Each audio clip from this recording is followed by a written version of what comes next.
do it.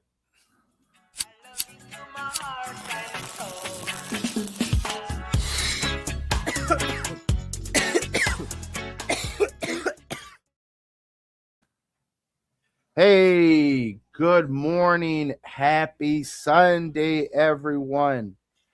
Look, it is a beautiful day outside. It is summertime. The sundresses are out. The crop tops are loose. Folks are feeling free. We got America's 250th birthday that we're celebrating. I'm here in D.C. The race cars have been racing and tuning up all night long. And we just came off a major election this past Tuesday with the Florida primaries. And so today's show is going to be a recap and debrief of what that really means for cannabis consumers and cannabis policy. We're going to have a special guest joining us later in the show, technology willing. But first, it's time for you to light up, spark up, and jump into this rotation.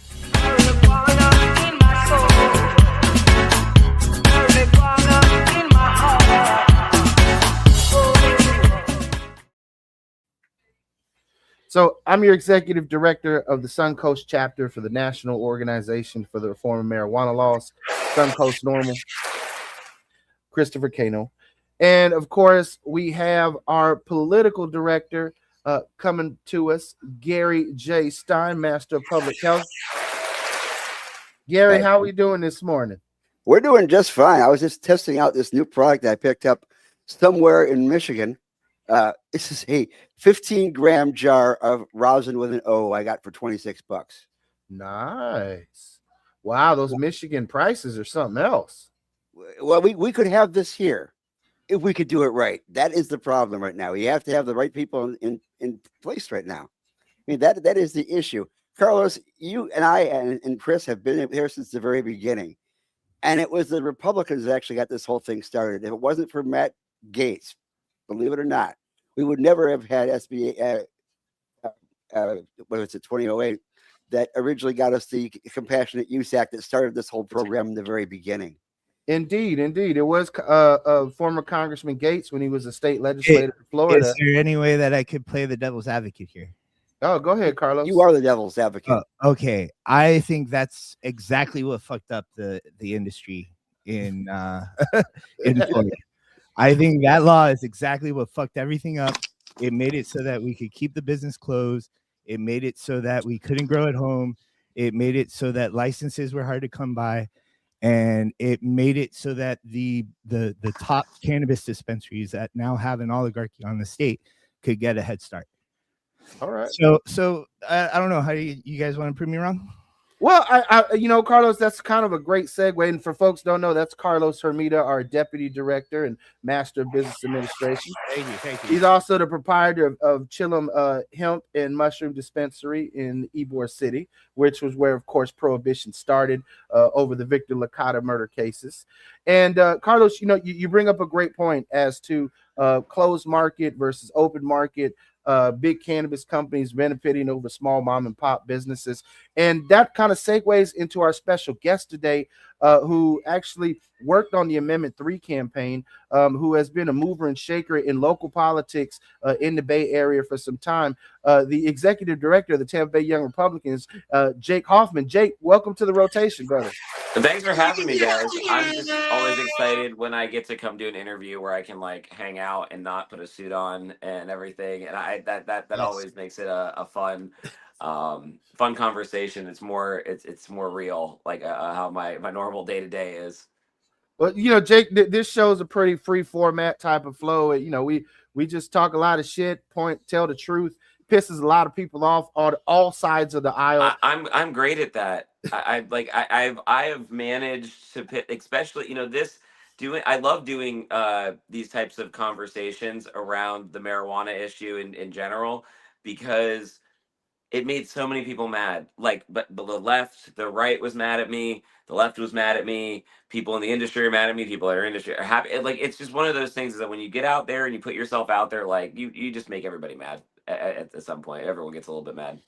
We try to do the fair use doctrine here, make certain that we have people from both sides talking about this, because this is a political issue, even though it's a bipartisan issue at the same time. We've had Joe Gruder on. We've had Nikki Fried on, Yeah. and we know that when it comes to the primaries, it's like Thanksgiving dinner. Basically, you get through it and you apologize to all your relatives afterwards for all the Yeah. things that were said during that time. And I'm guessing, because I know it's happening in the DNC right now, and yet there's still a lot of fur flying over there. How is it over at the RPOF? Oh, I mean, everybody hates each other after the primary, of course. Like we're literally in that prime spot right now of a week where everybody has to like put their feud away and then come together and then try to pull it together for the general election. But it's just exactly the same on both sides. Primaries are nasty, and I don't think it's even necessarily a bad thing, because if we didn't have the primary process and we didn't get to critique the people in our party and everything, then they would do whatever they want. So the primary process is a necessary evil, and going through all of these things. But yeah, everyone's got to get together, and look, feelings are hurt, and some people never forgive each other, both sides of the aisle. But I like to think that most people eventually will come around and get on the right, both sides. They will eventually come back and try to do better for their parties. Well, for One of the key criticisms of Florida's primaries is, one, with such low turnout, it is not a real representation of how the greater public and registered voters feel about candidates, about a lot of issues. And because of the way our districts are drawn, you have people that sit in safe districts for decades. Oh yeah. And they don't have any incentive to change. We have folks that are prohibition is still their mindset. They believe that that's how it's always been. That's how it should be. And they just don't really care about, or they're have a financial stake, or a stake of campaign donors keeping them with the status quo.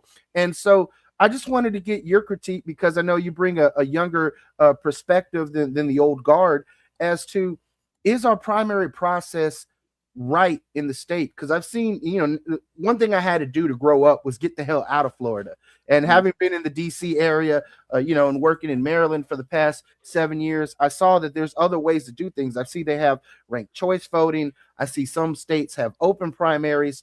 Yeah, you're gonna get me off on a tangent if you start talking about ranked choice voting. Yeah, well, I just want to say, like our primaries, right? They're jungle primaries. You only need one more vote than everyone else to win our primaries, and you don't have to be elected. There's no runoffs. There's not a majority of voters selecting people, and the only way, like, for example, we had 2 universal primaries in the Democratic Party locally, where Republicans got to vote in them because there were no Republican candidates, no write-in candidates. So I just wanted to get your thoughts as to how you feel about the current winner-take-all jungle primary system, where a majority of people don't select the winner. Yeah, I actually think that, as imperfect as it is, that we have the best system available. It's genuinely my opinion, and I'm also, one of my other titles is international co-chair for the Young Republicans, and I've gotten to observe elections in Serbia. I've gotten to observe elections in the country of Georgia. I've gone all over the country observing elections for other things. Election integrity is another passion project of mine, and I can tell you that when a lot of people, including myself, you before you end up traveling outside of your home state right here in Florida, you think to yourself, maybe there's other ways to do it. Maybe this parliamentary system that they have over there, maybe multiple parties, more than 2 parties is good and everything. And then I go and I see it in action, and they have if the exact same, if not worse, problems than we do. And so it's really changed my mind, is going out and experiencing these other elections in other places. And I go, look, nothing is ever going to be perfect, but I think that we're as close to perfect with the primary system, 2 parties that we as it can be, because some of these other places they're way crazier than the imagined like perfection that it is. People think, oh, well, if we had 10 parties we can all vote, and it'll be better and everything. But that's just not how humans work. And then they end up doing coalitions, and then all of a sudden your party that you voted for is working with somebody you never wanted to work for in your life. And now they're coming together and they're compromising on something, and you're like, why did I vote for that person when they went and literally made a coalition with that other person? So it's like, I haven't seen a perfect system, but I think that we're as close as we can be in Florida. Well, one thing that ideology that I developed actually from AARP, who actually put this statement out back in 1997. Vote for the person, not for the party. And that is basically the AARP's statement as it goes out to all the voters. And as we know, voters who are above the age of 54 tend to vote at higher rates than folks younger do. Not the way it goes up and down. I think right now, even it's still that way, that the younger folks aren't voting as much. But the older folks are looking at themselves and they're saying, we've been doing this party by party by party. It hasn't always worked out the way we want it. Maybe we should actually start looking at the policy and the person as opposed to the party. So we know that who we are voting for actually represents us, because in 1980, I voted for Anderson. Okay. I didn't like Carter and I didn't like Reagan. And so I said, hell, if I vote for him, at least he'll get his money back. At least if he gets 2%, he can get his money back. And at that point, I just realized you really have to look at both sides. Gary, did you just say you voted in the 1980 election? Because none of us were alive then. Yeah, that's why I've got to give you guys some dose of reality. You guys don't even realize that before 1968, primaries weren't even a big thing. We didn't have primaries in every state in 1968. It just developed after that, where it spread to all the different states. But we didn't always have primaries in every state with every election before that. But now we do. What I would say, my critique on the primaries is that the parties are so well funded on both sides, and they do not really allow for primaries. That has been my experience with it, is that, you and I can talk about how we need to go after this person. I thought this person did a really bad job. They should hear it from their own side. And then how much the party stops people from doing that. You have to be independently wealthy to come in and just say, screw everybody, I'm going to go do it anyway. But for the most part, it really doesn't work out well. They really try to make your life very difficult if you were to come in and primary somebody on your own side. Yeah, I'm gonna say something real quick that's probably gonna get me in trouble. But we haven't had a Democratic primary in the Democratic Party since 2008. I don't think that gets you in trouble, does it? I mean, I was giving critique to the Democrats back then when you guys, decided you didn't want to hold a convention. You just put Joe Biden in, put Kamala in. Don't even worry about it. That was definitely an eye-opening thing to be a part of that convention in 24. And seeing how it all shook out. I mean, I am still a Bernie bro till I die, and they can call me whatever they want for that. But point being is that I think that how the primary shook out in both parties in Florida this past Tuesday was interesting. Obviously, we had some solid candidates on the Democratic side who, as you said, just weren't independently wealthy, didn't have a machine behind them, and so they were crushed. You have former Republican Congressman David Jolly, who's now a Democrat, running with Gwen Graham, who represents the establishment of Florida's Democratic Party on the Democratic side. And then on y'all's side, I mean, you really did have a fist fight, in the knockdown, drag out with Congressman Byron Donalds coming out on top as your nominee. What happens next with those other folks like Lieutenant Governor Jay Collins and former Speaker of the House Paul Renner and even James Fishback? I mean, where's their role in helping you all try to claim victory in November? Well, like I said, we're in that funny week right now after the primary where everybody has to go lick their wounds and come back and try to play nice again. But there's a lot of hurt feelings along the way, and this happens in any primary situation. Look, I actually think Republicans are going to be fine. I think that I really am not sweating this election in Florida. We've just the state has turned so red. The voter turnout, the voter registration, all of that stuff. Like at the top of the ticket, like the governor's race, I'm not sweating it. Ashley Moody's Senate race, I'm not sweating it. As much as Democrats want to talk about it, I just don't think it's going to be particularly close. I mean, I don't think it's going to be a blowout like it was with Ron DeSantis the last time or with Trump, but I don't think it's going to be a nail biter necessarily, and I don't know if they do either. Well, one thing that I've noticed in regards to Angie Nixon's battle is that the reason that she won over the quote unquote establishment candidate that was backed by the DNC is that she had a better ground game and she brought more people to vote. I mean, when you get down to you're getting 20% of the electorate actually coming to the polls and actually voting. One particular movement can sway the entire election, even if it's not an overarching thing.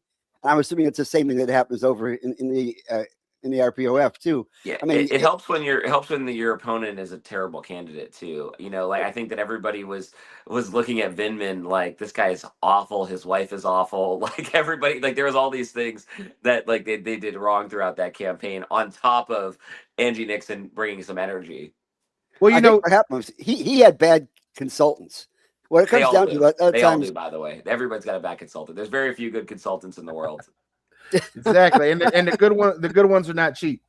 Yeah, Gary, just a thing that I think is important for everybody is that the primaries are not reflective of the greater electorate because we have closed primaries in Florida. You don't have independents and non-party affiliated people weighing in on the local primaries. So Angie did something. If you go back and look at the Democratic numbers, she held her home turf of Jacksonville, which she's the state rep over, and she showed out. That was her biggest showing there. But then she also in the Blue Island of Orlando overperformed by over 20 plus thousand votes as well. And then she picked up some of the stronghold down in South Florida. So for a Democratic primary, being able to sweep those key islands of blue in, like what Jake was saying, a red state like Florida, that is what's going to help push a Democrat when there's low voter turnout over the top. But now we're talking about the general election. We're talking about millions of voters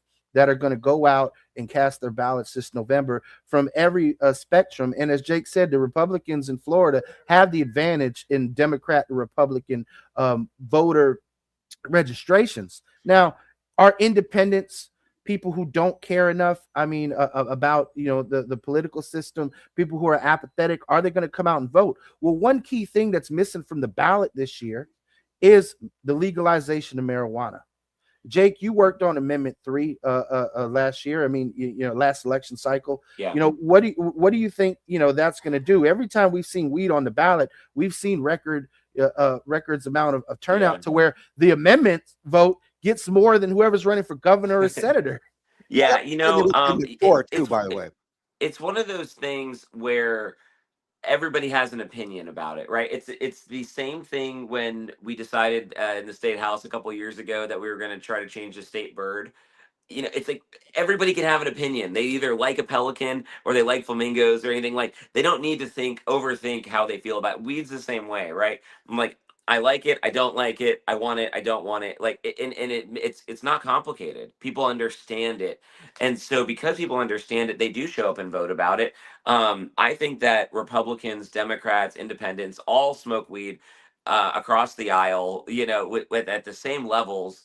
And the Democrats have obviously owned this issue for many, many decades at this point. And it really wasn't until we started pushing in Florida in 2 years ago where it was like, my job, technically I was the political director on the Yes on 3 campaign, but my job description was really get Republicans on board with this, because Democrats were kind of already on board with it, independents are kind of already on board with it, but Republicans were not on board with it. And there's very few. I called it the island of Republicans for marijuana, and it was like me, Joe Gruters, and at the time it was like, hey, we got to go get Trump, we got to go get this person, we got to go get this person, we got to go try to get, like, we got to try to build a coalition. I'm like, I know all these guys smoke weed. I'm not saying Trump does, but I'm like, I know all these guys smoke weed all over the state. I'm like, we've got to find them. Like, there's people here that believe in this. They just have to have the courage to come out publicly and talk about it, because man, there's still plenty of Republicans that hate it. There's still plenty of Republicans that hate it, and then they will, beat you down. And even to this day, people will still beat me down on it, and they'll say, "Oh, well, Jake was for marijuana," or they'll talk about Byron Donalds. Oh, Byron Donalds was for weed, and it's not. And it's like, Well, Joe Gruder's the head of your party right now, Mhm. was also pushing Amendment 3, and that wasn't enough to sway it in the right direction. If I was to go back and do a diagnosis of what happened with that campaign, I mean, genuinely, I thought we were going to pass it. I genuinely thought it was going to pass. when we got down to it. And the governor spent an immense amount of money. I have not seen that man as passionate about about stopping something as in his 8 years in Florida as he was about stopping Amendment 3 and 4, and particularly Amendment 3 because it was going to pass. Amendment 4 with the abortion was always iffy. The the weed amendment I believe was really going to pass, and the governor just spent an immense amount of money. From where, other people can speculate where that money came from, the Hope Florida scandal and all that kind of stuff, being on the other side of it. And and that really made a difference. The fact that the governor was just he's so trusted in Florida, he has like a 99% approval rating amongst the Republicans, right? Like, so he's calling your phone and he's like, I'm going to talk about this particular amendment. Like, I'm going to be on your gas pump doing a commercial about it, and like every day. So it's just like he really he takes credit.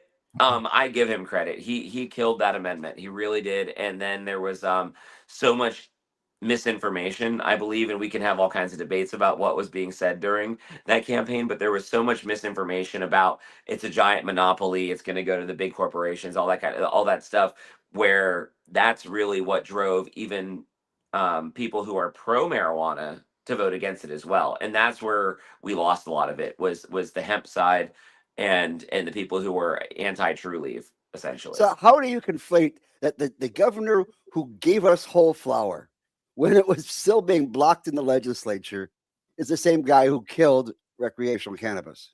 Well, because politicians do what they're incentivized to do, and there was a lot of money on the anti-marijuana side from the hemp industry, from the pharmaceutical industry, from private equity investors, and then people that are not in that. There was a lot of money. It was, I don't know if you guys know this, maybe you do. It was the most expensive ballot measure in the history of this country. It was almost $150 million on each side. So when you start tossing around $150 million on each side, that can incentivize you to do a lot of things. And if you have aspirations to be the president and things like that, then hey. Yeah. Well, one thing I wanted to circle back to, because, we talked a bit, you mentioned about Democrats holding strong on this issue here. And I got to say, in my personal experience, that hasn't ever really truly been the case. I think the Democratic Party has had some real prohibitionist leaders in Florida for a long time. You got Debbie Wasserman Schultz. You got Senator Darrell Rouson. I mean, there have been some real anti-marijuana voices for a long time that have softened over the years because they see the public opinion, as you said, swinging against them. But it's never really been a given on the left side of the aisle. And I'm going to speak to that as someone who's been involved in the Florida Democratic politics for a long time. And I think that has been one of my biggest things in this space, is saying, primaries are probably the most important part in electing people who are not prohibitionists, and making sure we don't send prohibitionists back to Congress. We don't send them back to the Florida legislature. Jake, help us out with dissecting the folks who have won on the right side of the aisle this year on the Republican ticket. Who's a prohibitionist and who's not? Who can we look to as cannabis advocates from the Republican Party of Florida that is going to be on our ballot in November, that we could say that person's going to be our champion, or this person will at least vote the right way when the bills come up? Yeah, that's a tough question as far as the state of Florida goes, because a lot of state house representatives, senators, and everything, they take their marching orders, right? They're not really independent voices, depending on how they feel. It depends on what the governor says. It depends on what the Speaker of the House says. It depends on what the Senate president says. That being said, I'm curious to how you guys feel about it. That after so many decades of it being, a Democratic issue, quote unquote, that the head of the Republican National Committee, Joe Gruters, is pro marijuana. That Donald Trump, of all people in the world, has been the most progressive on the marijuana issue at the federal level. Like how does that, like, you tell me, because I talk to Democrats all the time, and like they just kind of like these people can do no good in their mind. So it's like, how do you feel about like that's where really the push is coming from? And let's not forget that the Speaker of the House of the United States of America actually got on a Zoom call and started talking about doob tubes and pre-rolls, and actually blew my mind, since when I lived in Ohio and he was working out there in that area there, I never thought for a second that guy who grew up in a bar would be pro cannabis, but he was, and he was a part of the industry for a while, even in Florida for a while. Yeah. Well, to answer your question, Jake, I really want to go to Carlos because, I'm obviously the true blue guy on there. Gary's independent. Carlos is actually a registered Republican because he was energized by a pro-cannabis candidate for Commissioner of Agriculture on y'all's side, Matt Taylor, Matt the welder. So, Carlos, you're a small business owner. You're a registered Republican. Tell Jake, how are you feeling about the progress you've seen at the federal level? You got to give credit where credit's due. The truth of the matter is, both on cannabis and psychedelics, the Trump administration has put forth more effort than anybody else ever has. I mean, that is a point that needs to be made. However, I adamantly disagree with Schedule 3. I think we're the only thing that pro-cannabis Republicans have ever really done is set up the industry in such a way that keeps small business out, keeps big money into the big corporations. The shit that True Leave has done to, it's pushed us forward, but it's been very restrictive. And now that being said, though, that shows what utter failure the leadership of the Democratic Party has done towards cannabis. I mean, the fact that people that 10 years ago were prohibitionists are now championing marijuana reform shows that we miss the fucking boat, man. We had an opportunity to put forth a big, beautiful, open industry where everybody, the small business had a chance. The plant could really be just shine in its true glory. But we didn't do that, So I think, I'm thankful for what the Trump administration has done and what people like Gruters have done for the plant. But I don't think it's enough. Yeah, one of the problems that we're dealing with, and this is what we dealt with during the Amendment 3 campaign, was the failures of California in the eyes of Republicans, and the failures of Colorado in certain places in the eyes of Republicans.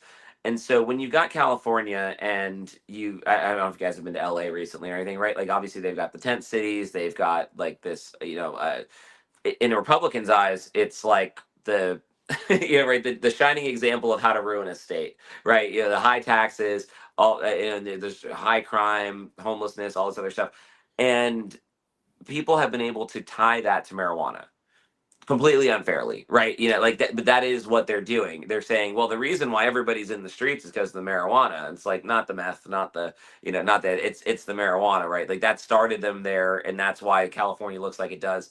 And there's this slippery slope argument that goes on there, and it's hard to combat because California and Colorado are hard to defend from a Republican side. You go, they really should do something better, about their major issues.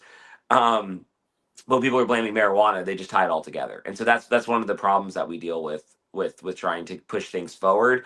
And I remember talking to the guy who helped write the legislation for the industry in California. You guys probably know his name. I forget his name now. And they will tell you that, like, they didn't do it right, like, and that they didn't implement the process of legalizing marijuana in the right way, or else like they still have the same issues that they did back then, where people are still growing it and selling it on the black market, and like that. We really wanted to try to do a free market approach here in Florida. Like, I know the amendment wasn't perfect. That was always my argument, was like, it's not perfect, but the legislature will come in and try to fix it and fix it and fix it until it's perfect. And we weren't going to implement it in the same way that California did, or some of these other states like Colorado, where it's just like, hey, everybody go and do it. And yet, we had Andrew Freeman come into the legislature and lay out how Colorado did it.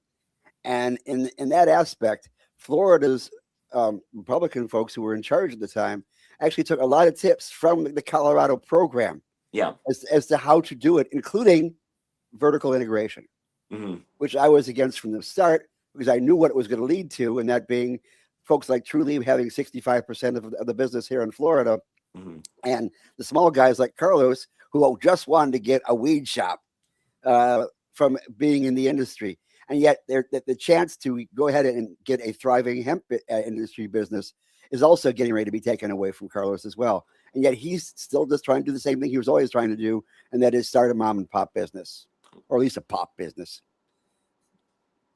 Well, Gary, that's one of the I key seem to have issues. lost the audio. Oh, I can still hear you. You guys Can you have still any hear? Yeah, we still got you. All right, you good there? Can you hear us now?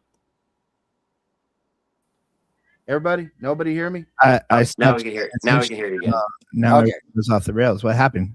Well, Carlos, you went off stage, and then the sound went out because I guess you're the one who controlled the soundboard. I don't know what happened.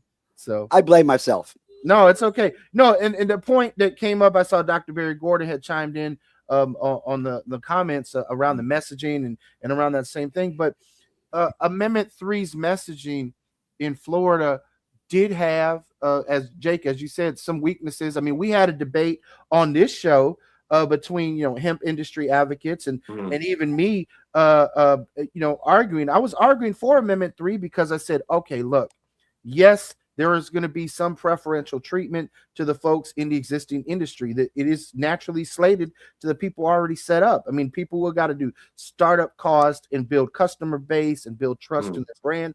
They're going to have an uphill battle getting into it after the folks who've already been set up in Florida since 2017.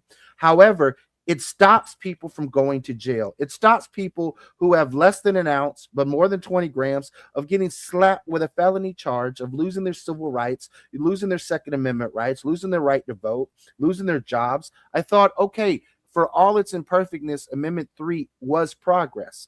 But for some people, and the governor did a very successful job of using the polling, is that he found that 60% you need to pass the amendment. It's hard. By the way, and he found that 4 or 5% that messaging resonated with the monopoly messaging, the oligarchy. The monopoly messaging really killed the amendment. Again, because it was being parroted by people on the left as well, and people in the hemp industry and everything, that there is this monopoly, and people understand that word. And then, for me on the other side of the campaign, I'm like, this is so frustrating. I'm like, there's 22 licenses, distributed. I was like, there was 40, literally like a week after the election happened, they went and gave like 40 more licenses out, by the way. I don't, maybe you guys probably know that, but like, it was like, it was so frustrating. People be like, what's a monopoly? And I was like, there's 60 people with licenses. I was like, it's not a monopoly. It's not how that works. But anyway, I would get so frustrated, arguing with these people on the campaign.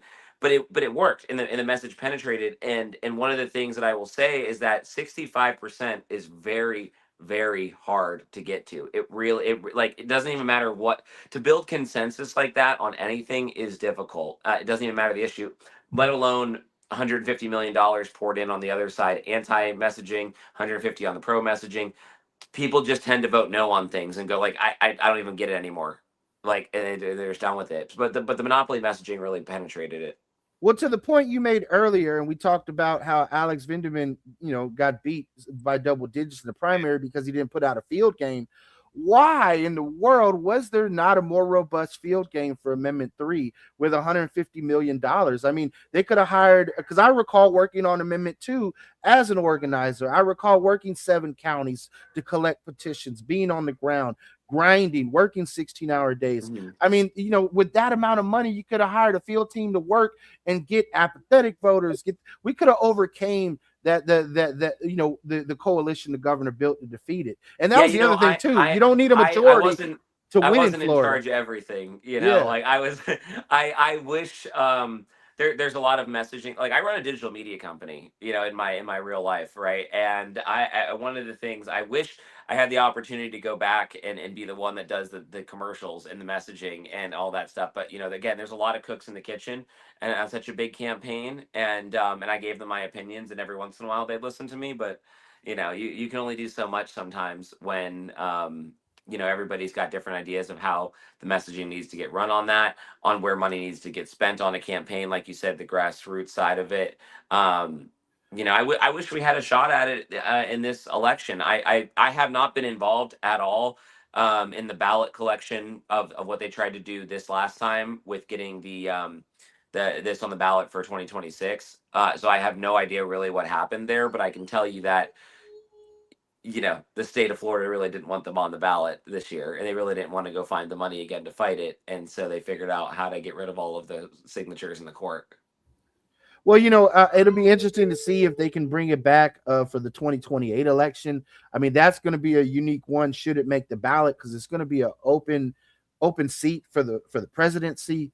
There's obviously going to be a lot of buzz, in voter registration drives. It's going to be a lot of more turnout, I think, coming on the horizon for 2028, coming off of President Trump's final term in office. So I just think that if they do get it on 28, it could be the year to make it happen. Now, knowing that it is an issue that drives people to the ballot, and sometimes more people participating in democracy doesn't benefit elected officials who thrive in environments where they can win with less turnout. So it'd be interesting to see if the Attorney General of Florida pulls out all the stops again to tank it to get on the 28 ballot. Yeah, I they obviously have changed the laws a little bit in the past few years regarding what it takes to get something on the ballot in the first place. It gives them a lot more play in the courts on what they can challenge on the signature side and everything. It makes it much more expensive to put things on the ballot. It's one of the things, and it is going to be a controversial comment to your industry here, is that people really villainize True Leave, and they're the ones that are still, and Kim is just pushing it forward and pushing it forward and pushing it forward at the federal level, but also the state level. If they're going to try again at the state level, like, people villainize the biggest player in the game who's really trying to push it, and it's like, there's plenty of fair criticisms you can give, and you can have whole debates on the industry and in the business practices and all that kind of stuff, but it's become so toxic to take money from True Leave, which is like one of the biggest it's they're not APAC level where, like, the politicians won't take APAC money anymore, but like it's close. And as a Republican, people will be like, you took True Leave money, and you took marijuana money. You're a bad guy because you took marijuana money.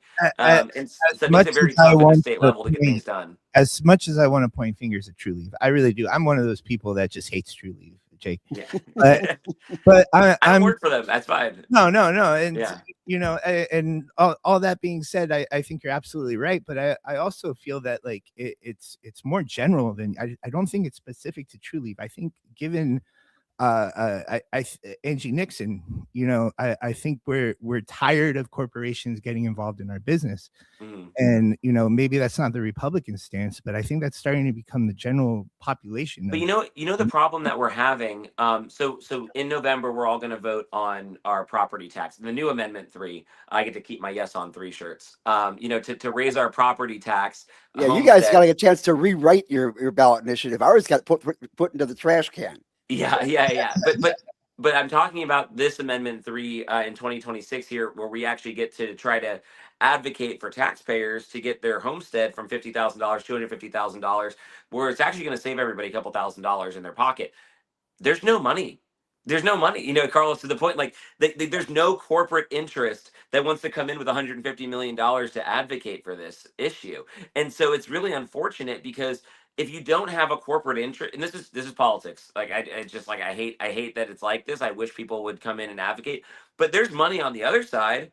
The cities and the counties that make even more money, they're going to come out with ads and a whole campaign against giving you money back in your taxes, but there's no corporate interest in the average person getting money back on their homestead every year.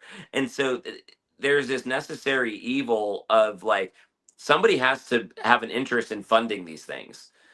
So it's going to be a business interest. And right now, like, for this Amendment 3 now, there's no business interest in helping people. Mm-hmm. But people there's a business interest in the cities, making sure that they get more money. They'll spend $150 million because they'll make billions of dollars in extra taxes to keep it. Well, Jacob, I want to go back to, where we're at with looking at the November election. In cannabis consumers are going to want to look to choose the right candidates. The first thing is they're going to look and see if they came on this show, right? So Yeah. Do your guys a favor and ask them to come onto the rotation because it makes all the difference in the world. I mean, Maybe Byron Donalds, he was getting hit a bit for being pro marijuana because he didn't come out strong enough, against Amendment 3 and stuff like that. And I think he's had to try to hide from it a bit during a Republican primary. Maybe he will. I'll give him a plug and see if he'll actually come on the show and do this kind of thing. It might hurt his PR with Republicans. He's still trying to be conservative, but I think fundamentally at his core, he's not like an anti-marijuana guy. Well, as a main scheduler here, like for instance, Brian Mast in Florida on the Cannabis Caucus, right in DC. Yeah, could not get him on the show. No, couldn't get him on Amendment 3 either. Well, I mean, and we're not a hostile show. I mean, obviously, you're on here. We have it. We're not going at each other's throats. We've had Nancy Mace on the show and had a very pleasant conversation around post tattoos or pre tattoos. Pre tattoos. Oh, yeah.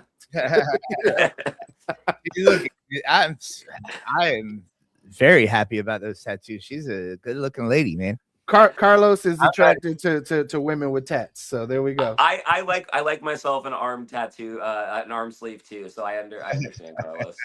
So ironically, one of my favorite shows was House of Cards, and I see the parallels between one of those characters on House of Cards and what Nancy Mace is going through right now with those tats. So I just thought that was interesting. You know what? Being in politics, a lot of times I don't think this is like shocking if you know me. I'm like I don't think I'm narcissistic enough. I don't think I'm enough of a psychopath because to really get into it. And I think Nancy Mace probably is a normal person, and it breaks you. To be at that level and get the type of scrutiny that you get, and plus everything else, if you're not a sociopathic, just absolute psychopath, it's hard. It breaks you. It mentally breaks you to be that involved. And that's why, I'll never, I don't need to shock anybody. I'm never going to run for Congress. I think that DC is just a black box of evil that takes your soul. Since basically. I've been here in DC, Jake, that's what I've noticed is the conversations I have with people, they're not the characters they play on C-SPAN. No, not at all. No. I mean, I could give you names, but I won't do it because I won't expose them. But somebody who's super far right and somebody who's super far left, they get together and they go have lunch all the time, and then they put the cameras on and then they call each other names, right? That's just it's all acting. That's why I hate DC so much, honestly. I was good luck up there.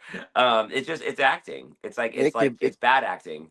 It can be performative, but here's a question I wanted to ask you because I see a shift.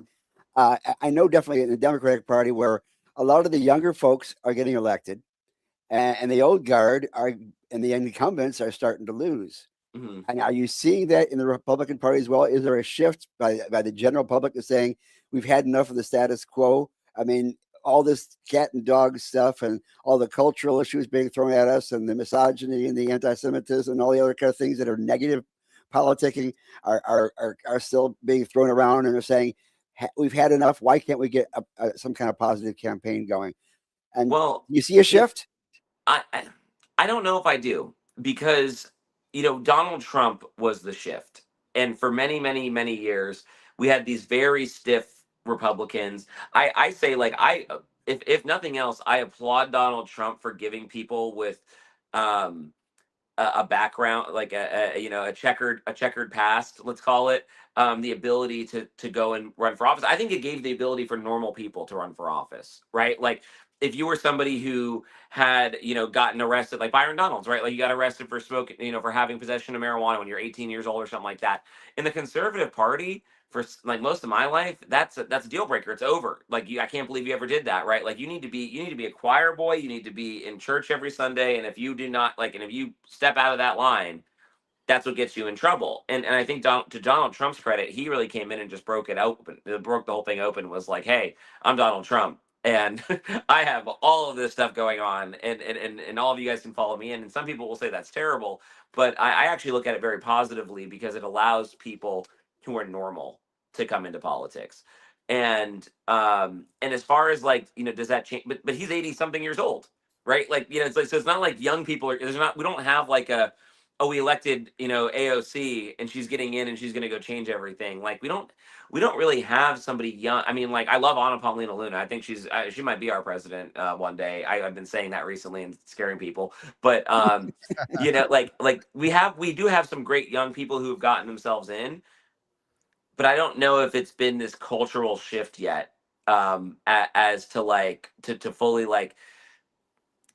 Again, Donald Trump's 80 something years old, and he was the middle finger to the system, and then now people are upset with him because it really wasn't what the expectation was.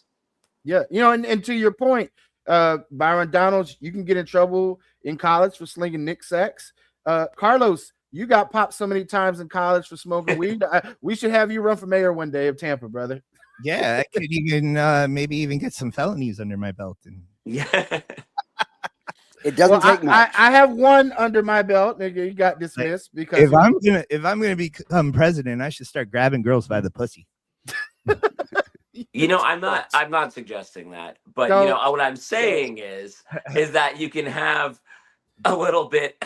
Again, there are some things that people can look past now in a way that in the past in the Republican Party they've not looked past. Yeah. Well, I mean, I think that goes to the high stakes nature of this winner take all politics era that we're in. There used to be, as far as looking as a student of history, it felt a lot of ways like the 70s, the 80s, the 90s. There was a lot of wheeling and dealing, compromising between the two parties, and we've now at this shift where it's winner take all. One party gets in and tries to accomplish its agenda. The other party stays as opposition. The entire time. It doesn't feel like there's much room for collaboration on any real public policy decisions. It's unfortunate because I think like the marijuana issue is one where there's collaboration ability. I think that there's a lot of bipartisan support for this type of thing, but you get to the point where right now nobody will give each other a win. Right. Yeah. And so Donald Trump is president. So Democrats are going to say everything he's done is terrible for the next, so many years. And even though he comes out and he starts doing the descheduling or, changing schedule from Schedule 3 and everything, they're not going to give him the win. And so they're still going to block it, even though they might be for it. And so it is unfortunate, but that's how that is politics. And, sometimes I try to give a historical context to these kinds of things. People be like, oh, we're living the most divided times. Politics has never been like this. And I'm like, it's always been like this, man. Like, it's always been like this. It's been like this since Sparta, this is, it's always divided. It's always contentious. They've been at each other's throats in this country in America, like since the founding, basically. So like, it's not new. Yeah. I mean, two-party system is that you usually do better through confrontation and collaboration at the same time, because that way debates usually you let the best idea supposedly float to the top. Did you see that as that happening right now in our current two-party system? No, we don't have debates. We don't Gary, have if we're talking about debates. good ideas floating to the top, then you got to consider our politics a toilet bowl, because that's what floats to the top is the shit. Because that's what we got, man. To what Jake was saying, like, I think for all four of us, we have differing political views, but we can all agree is that there's so much bullshit happening in our nation's capital. There's so much bullshit happening in our state capital right now.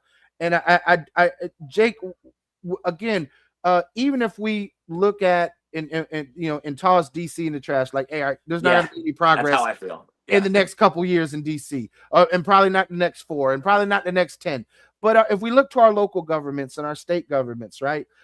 Florida is a supermajority state. I work up here in Maryland, which is a supermajority state. I see what happens, and regardless of which party runs a supermajority state, there is a system, as you said, a top-down approach from leadership. And we have some questions from our viewers, from folks that are saying, what is our hope for reform in Florida? Because for us, we have been advocating since they passed medical marijuana for worker protections. People should Mhm. not get fired from their jobs because they're a medical patient. Why are we still piss testing in the state of Florida for impairment when we could do other things to detect impairment? Why are medical marijuana patients getting kicked off the organ transplant list? Why are medical marijuana patients having that status used against them in custody hearings or their parental rights being affected? So, Yeah, our viewers want to know. those are all great issues. One of the things that I would say, again, I'm very Republican, right? And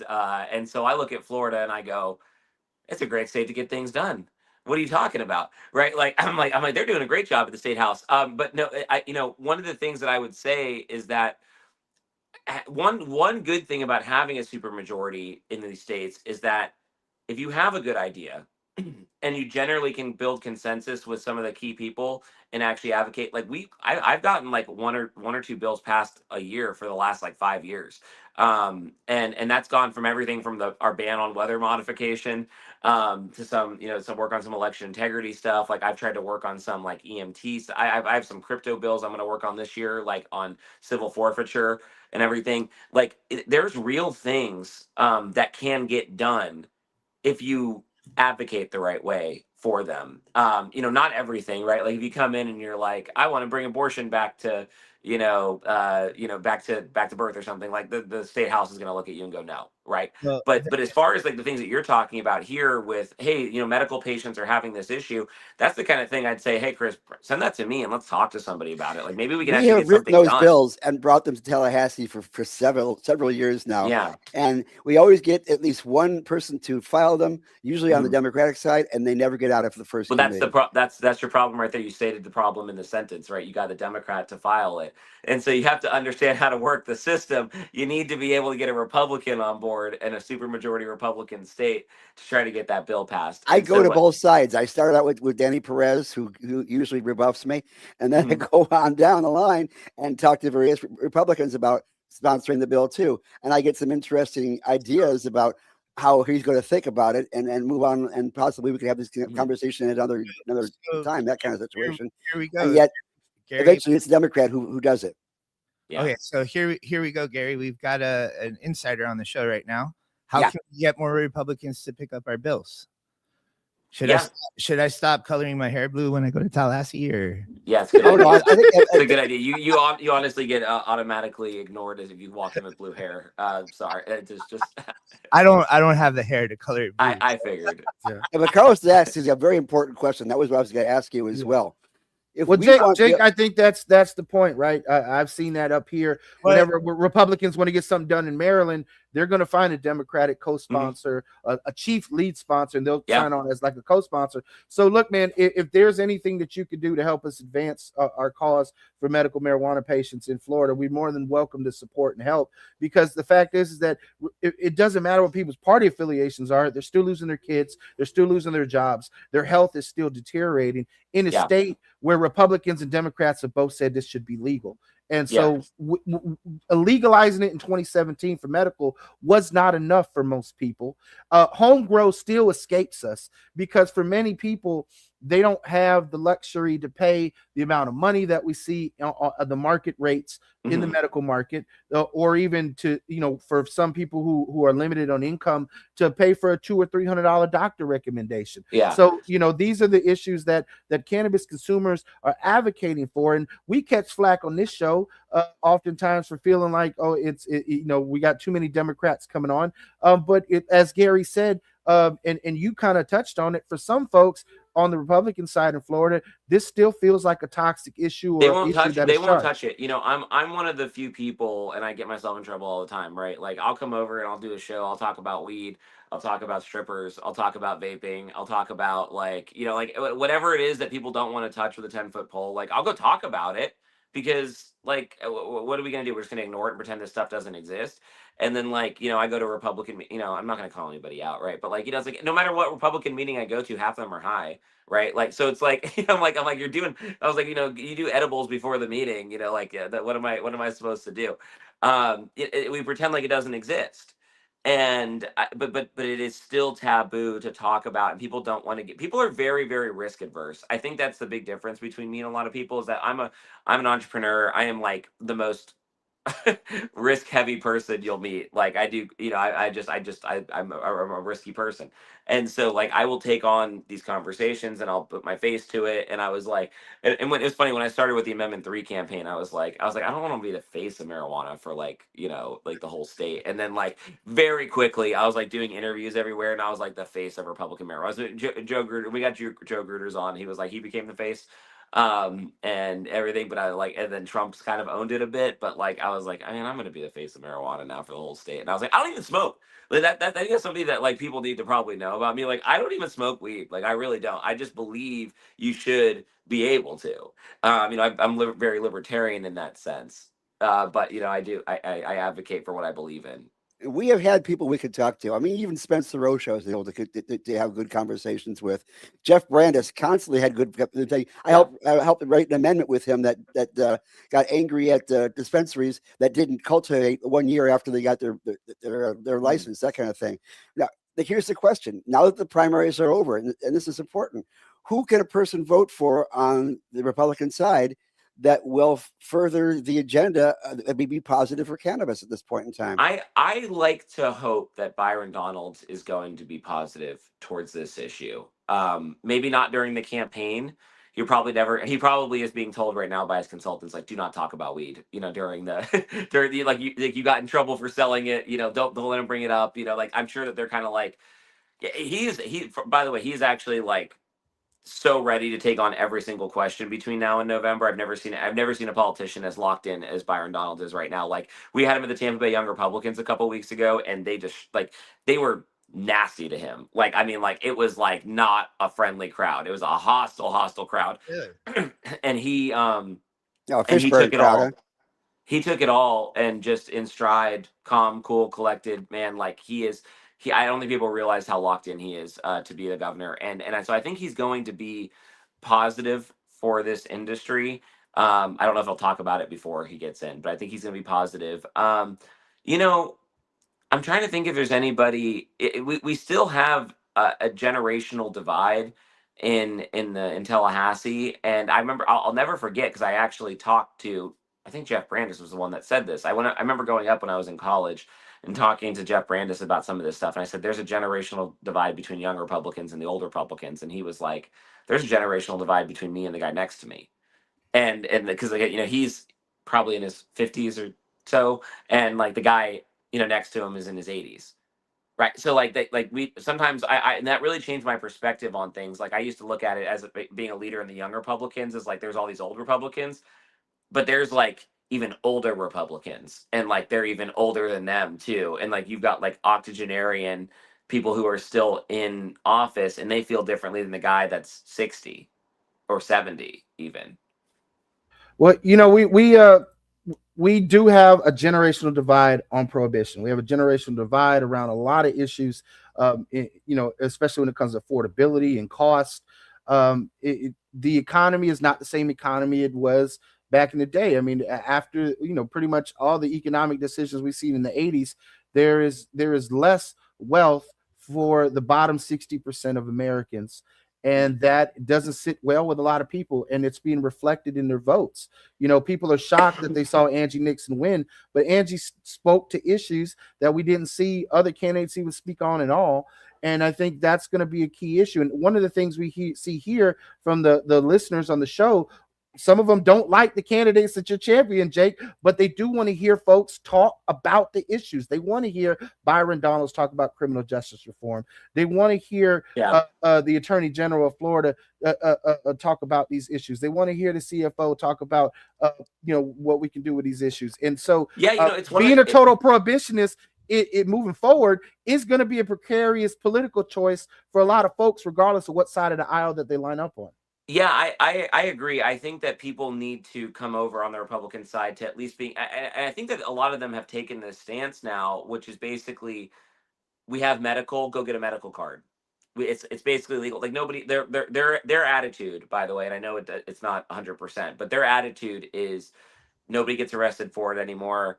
We have the medical, go get your medical card, and people don't do it in the streets as much as they could be doing it if it was legal. That's the general attitude as Republicans in Florida that I see. Well, here's your deal. We have 23 million people in Florida. We have 1 million registered patients. And of those registered patients, a lot of them are inactive. And there's a reason for that.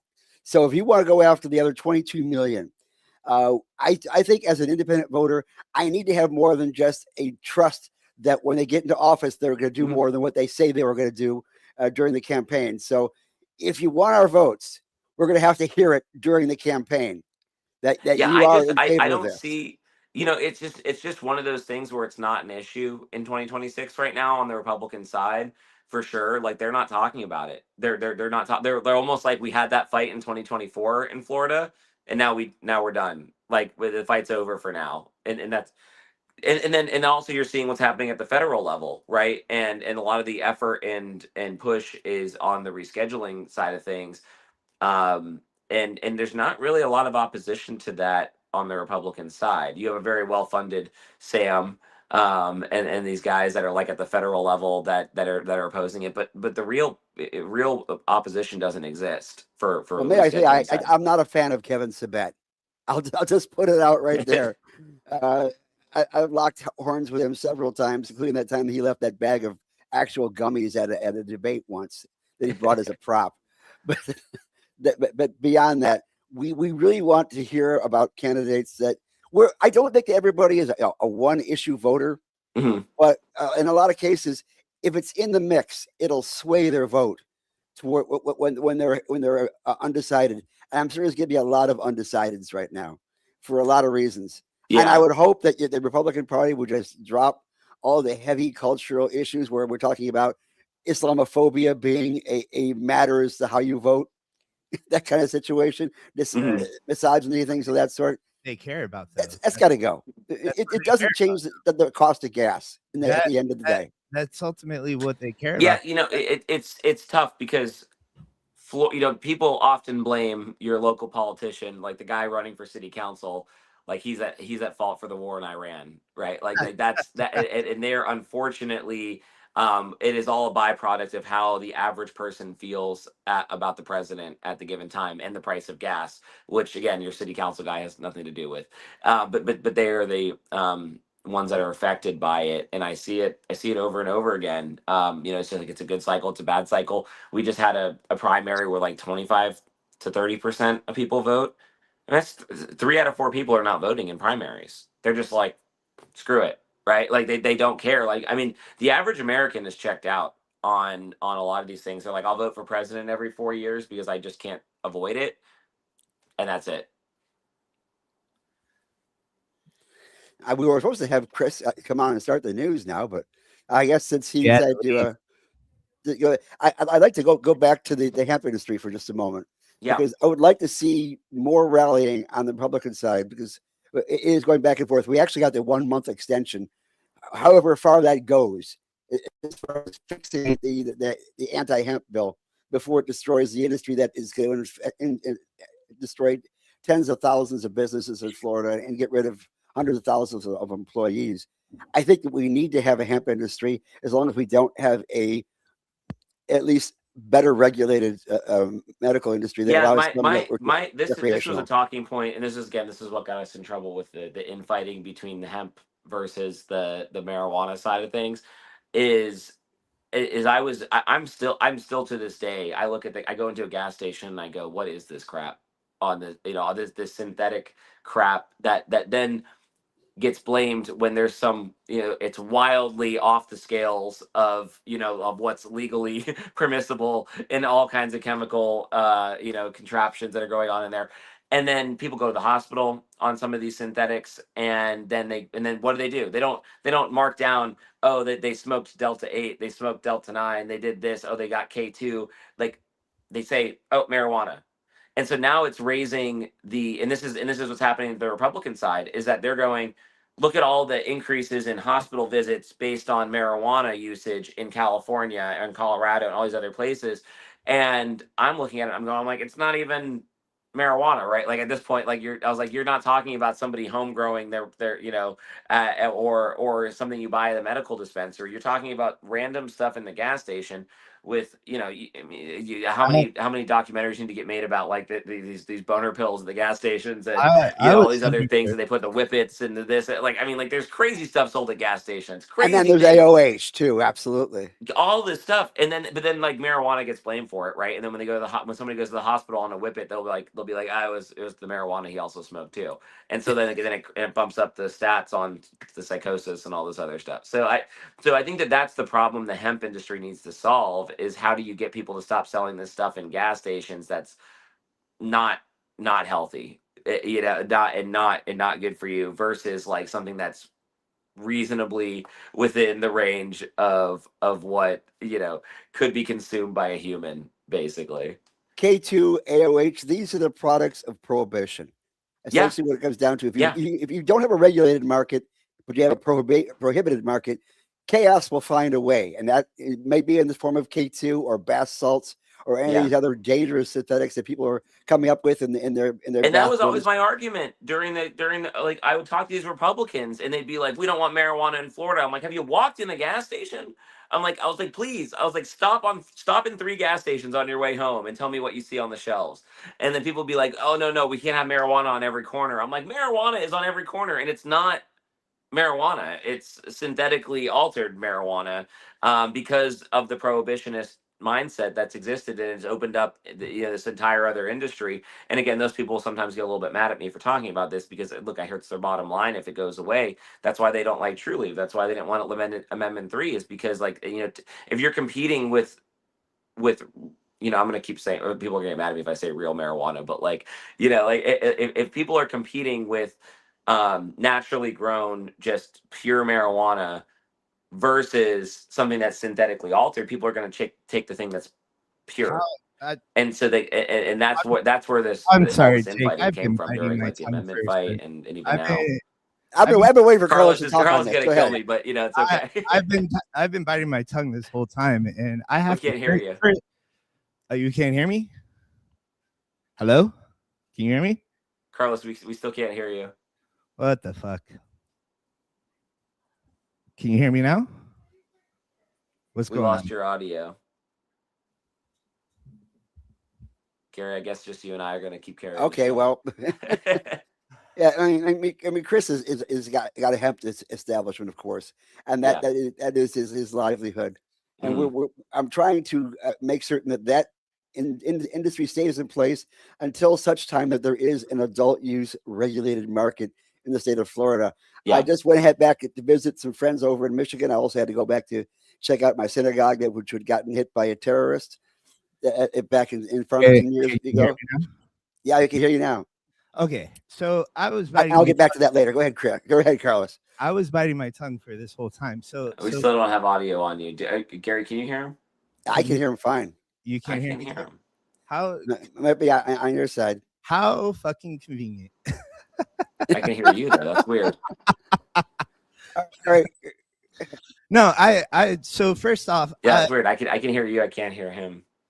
Okay, I'll translate. Go ahead. All right. So first off, I'm hearing all this talk about people going to the hospital. I didn't really hear anything about that. I heard about calls to poison control.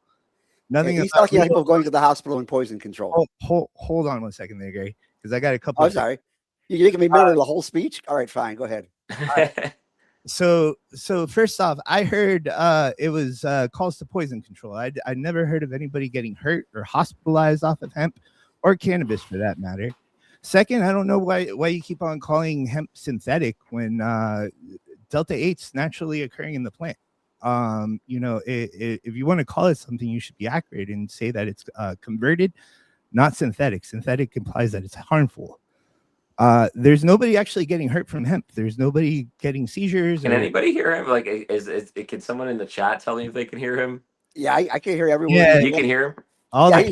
No words. You're the only one that can't hear me there, Jake. Okay, basically he's saying that there was he didn't know of any hospitalizations, but he did see calls to poison control, and also the fact that Delta 8 is a produced, naturally occurring product as opposed to synthesized. That's So what everybody it's says. actually being converted from CBD to Delta 8, and therefore it's not actually a synthetic because it's synthetic starts from the raw I've heard all material. the arguments. I've heard all the arguments on Oh, the Delta 8s and they're the Delta true 9s and arguments. everything. And I'm not a scientist, so I don't pretend to know. But Then you you shouldn't know, speak about it.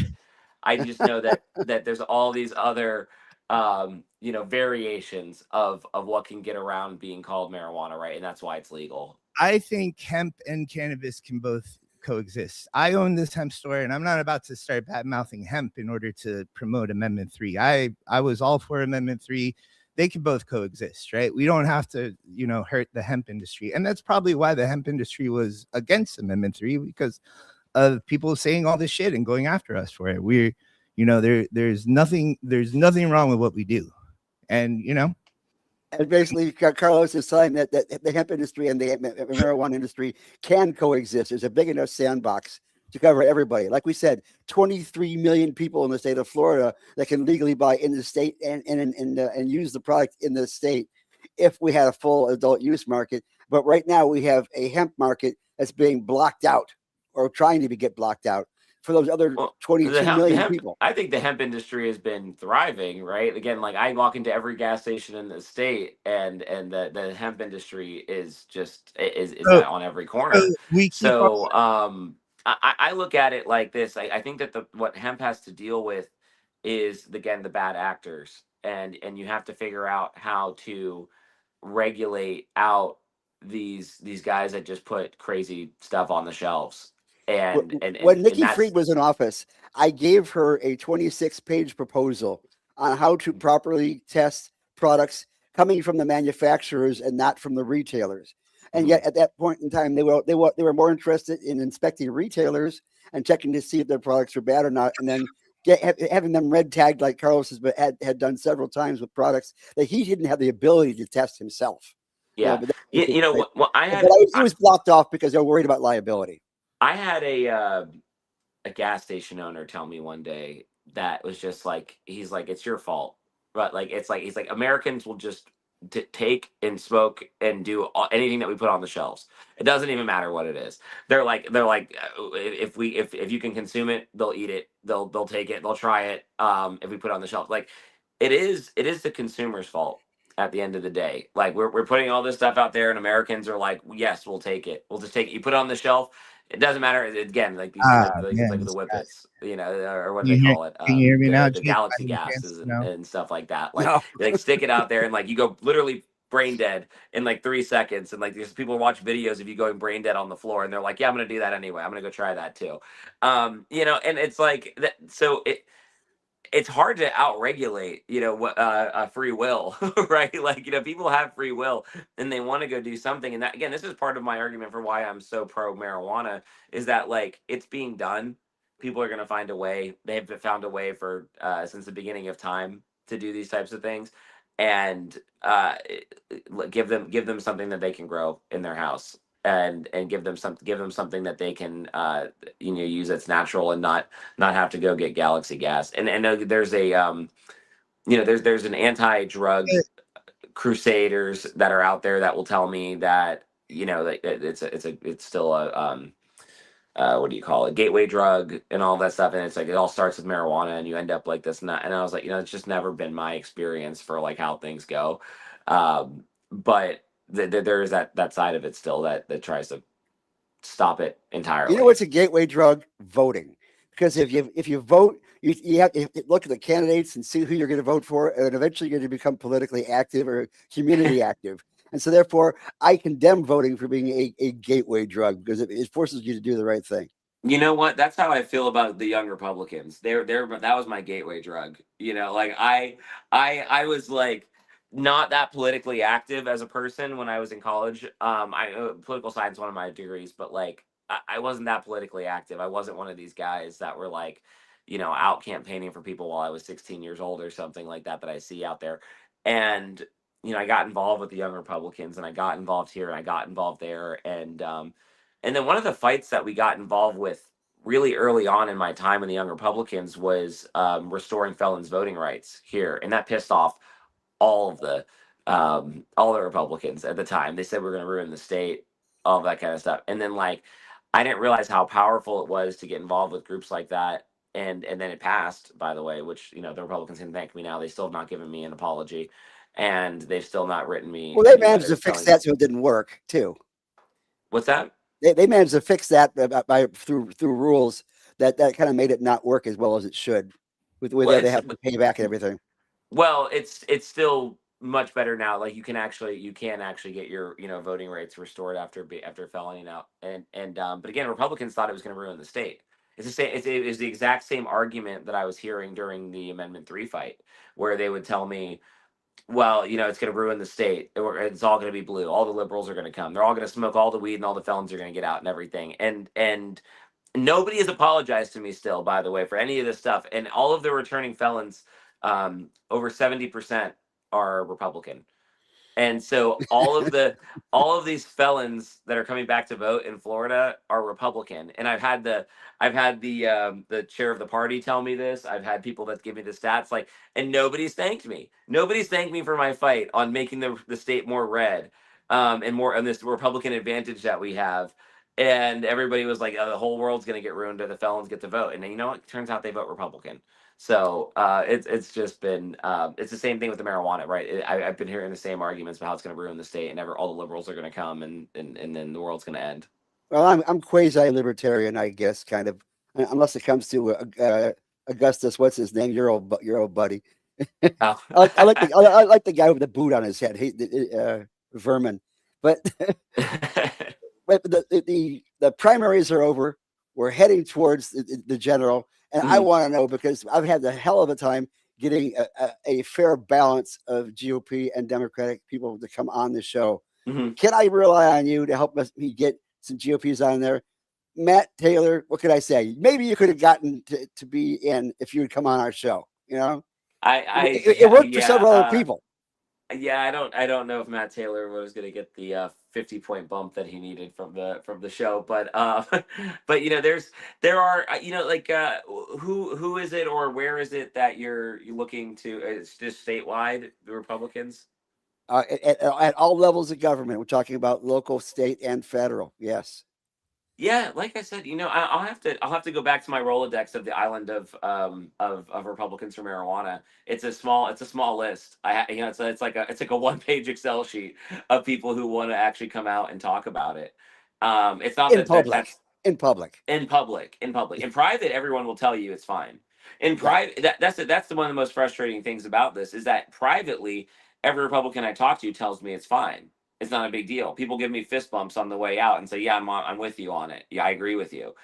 Quietly, and a little head nod. Now there are some crusaders. Like, don't get me wrong. There are some absolute, believers that in prohibitionists, and they will tell you that like everything is terrible, all of it is bad, and you can't have any of it. They do exist. I'm not going to say they don't exist, but the vast majority of people are like, I don't care, man. Like, yeah, I really don't. Like, Yes, it's whatever. Like, we should do it right. Other side. I kind of like that you can't hear. Can you hear me? No. She still can't hear you. Why are Republicans pro cannabis, but they're still voting the other way? Yeah, he wants to know if there are people who are so pro cannabis at home. Why aren't they voting that when it comes to being on the floor or being in committee, etc.?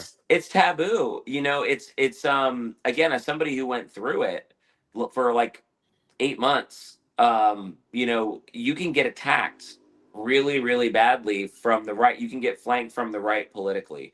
And if you're pro marijuana, you're pro True Leave, if you're pro any of these people, like you just can get absolutely wrecked in in primary voting.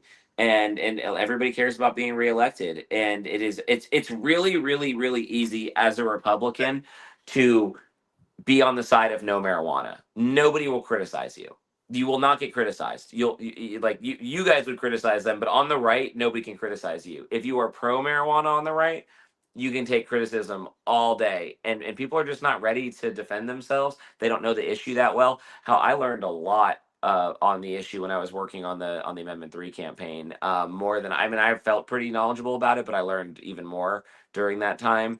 And people are not prepared to talk about it, and they don't want to come out in front of it, and they just don't want their faces on it. All right. We gotta close out at this point in time. I guess Chris is not coming back. He has the news out, but I want to bring out one interesting article, and that is in part because of the hemp industry. Sales of cannabis has now outdistanced tobacco. Yep. In this country, and that's an interesting juxtaposition. Tobacco, which basically this country was founded on at the same time as they brought back hemp.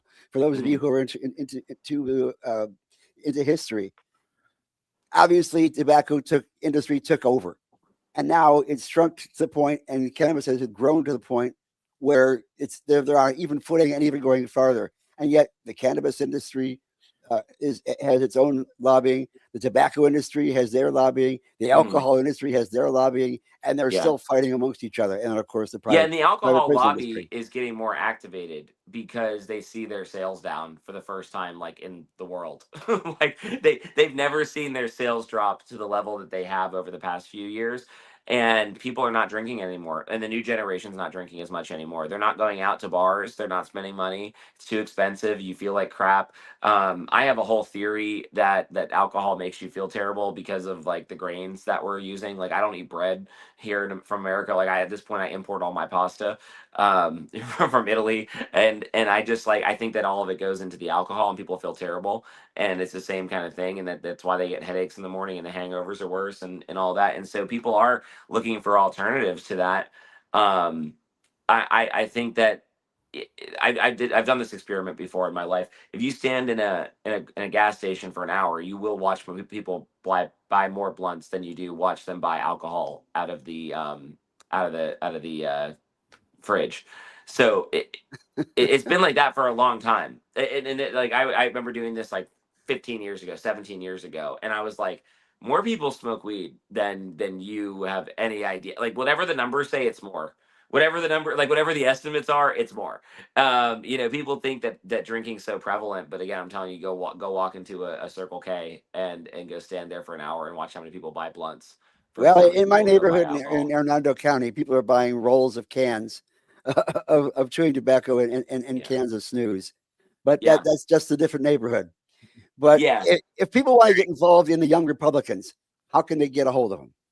Well, if you're in Tampa, you can come to any of our meetings. We meet at American Social, like usually once a month. We do some social events as well, but you can just go on tbyr.com. If you're not in Tampa, there's usually a Young Republican club somewhere in the state of Florida for you to join.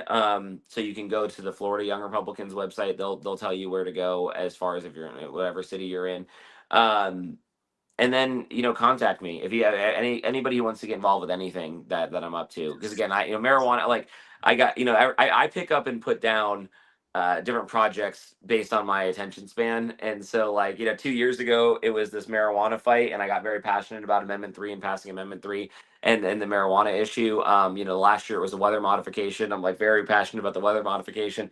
Next year, we'll see what next year is. But any of these different things that we're going on about as Republicans, everything, like I'm happy for people to reach out to me and get them involved. I have somebody almost every single day who reaches out to me asking for something, some favor. Somebody, can you connect me with this person? Can you help me with that? Can you help me with that? Like, and I'm happy to do that for anybody.